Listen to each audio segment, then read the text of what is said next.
Kementerian Luar Negeri China pada Rabu mengatakan pihaknya terbuka jika maskapai China ingin membeli pesawat dari Brasil.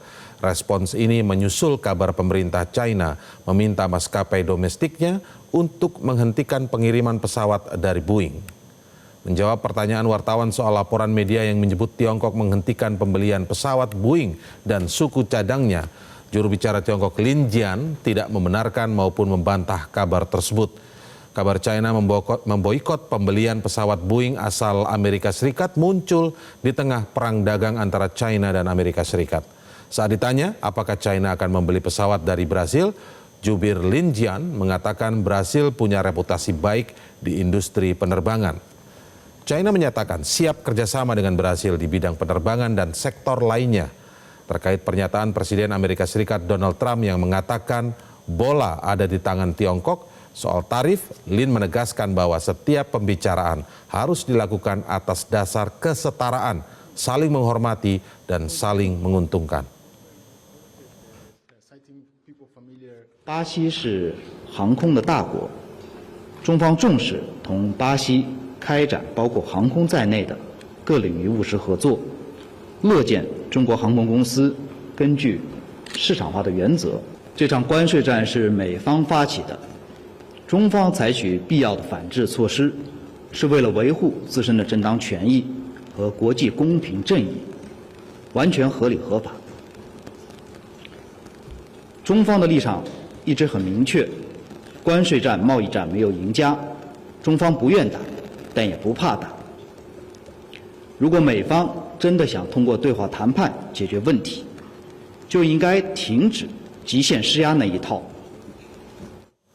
dan berterima kasih pada Menlu Sugiono atas upaya Indonesia memfasilitasi pemulangan WNI yang dideportasi dari Amerika Serikat.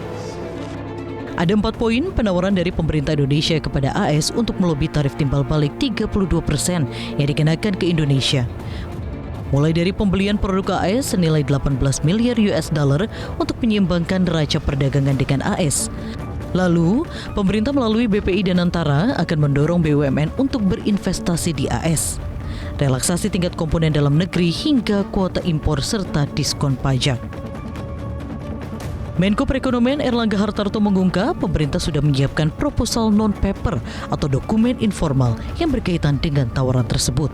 Sudah ada pertemuan antara secara online, Sekretaris Commerce, dengan Pak Luhut, saya dan beberapa Bu Mari dan yang lain, yang intinya kita bahas mengenai framework apa yang diharapkan oleh Amerika dan apa yang diharapkan oleh Indonesia.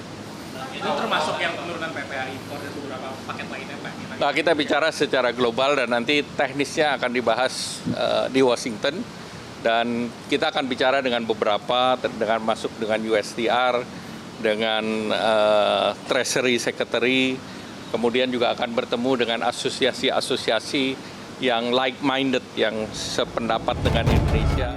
Tim negosiasi yang diutus Presiden Prabowo mulai dari Menko Perekonomian Erlangga Hartarto, Menteri Luar Negeri RI Sugiono, Menteri Keuangan Sri Mulyani, dan sejumlah kepala lembaga mulai tanggal 16 hingga 23 April 2025. Tim Indonesia akan bernegosiasi dengan 3 institusi utama AS, yakni US Trade Representative, Secretary of Treasury, dan Secretary of Commerce. Tim Liputan Metro TV. Jelajahi cara baru mendapatkan informasi. Download Metro TV Extend sekarang.